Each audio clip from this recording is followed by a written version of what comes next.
देखिए, मैं आज आप लोगों को ये द्विघात समीकरण के जो तीसरा नियम है जिसको हम सूत्र द्वारा हल करते हैं, वो सूत्र आप लोगों का ये है। सूत्र x अर्थात कोई द्विघात समीकरण का यदि व्यापक समीकरण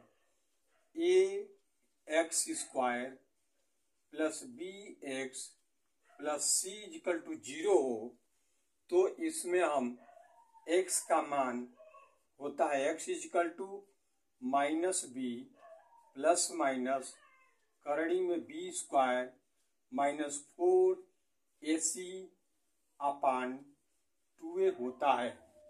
यह आप लोगों का जो यह समीकरण है इसको हम ये क्वाड्रेटिक फार्मूला भी कहते हैं। फार्मूला कहते हैं या इसको हम श्री धराचार्य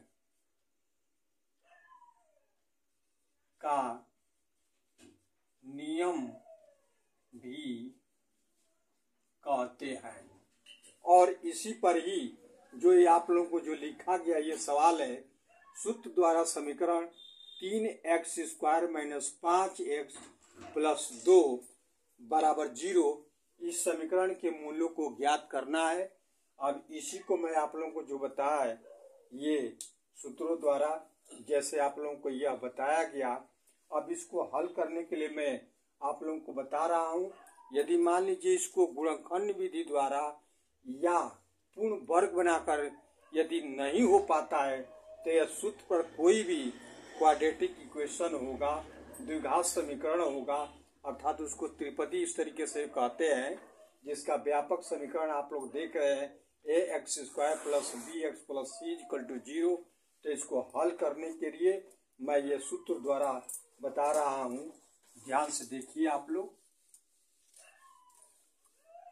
जैसे मान लीजिए ये समीकरण है 3x square minus 5x plus 2 is equal to 0। तो इससे देखिए इस व्यापक समीकरण से तुलना कीजिए।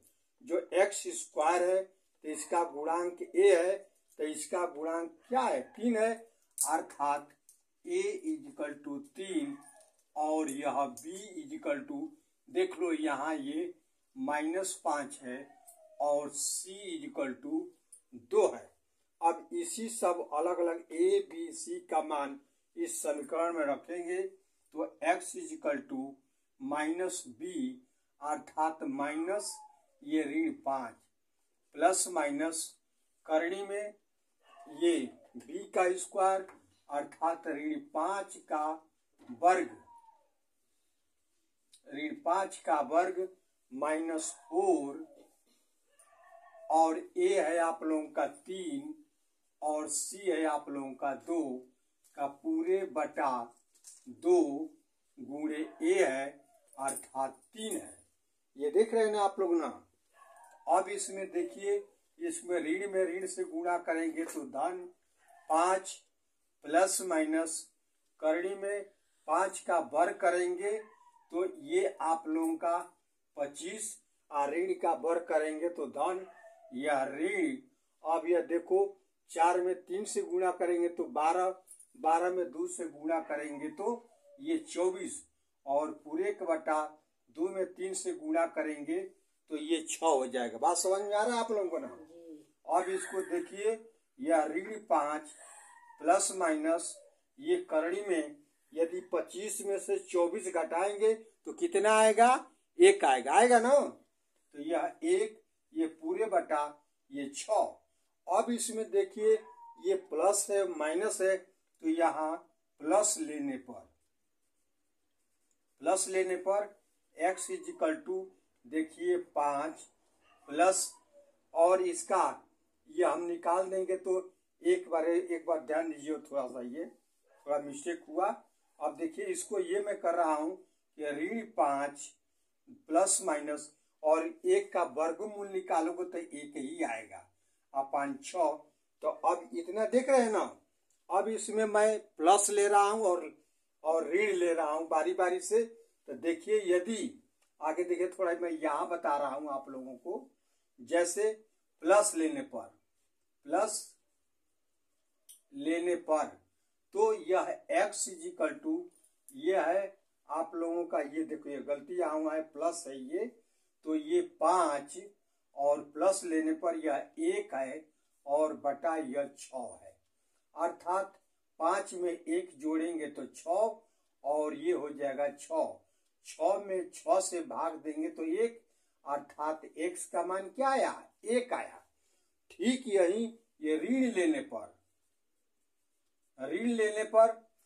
लेंगे तो देखिए x इजिकल टू, अब क्या है ये 5 और यह ऋण 1 बटा 6 और 5 में से 1 घटाएंगे तो 4 बटा 6, अर्थात 2 से घटाएंगे तो 2 और ये हो गया 3, अर्थात 2 बटा 3।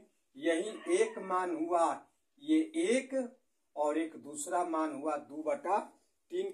यही ये दिए हुए जो समीकरण 3x² minus 5x plus 2 is equal to 0 का जो मूल होंगे, ये होंगे आप लोगों का 1 होगा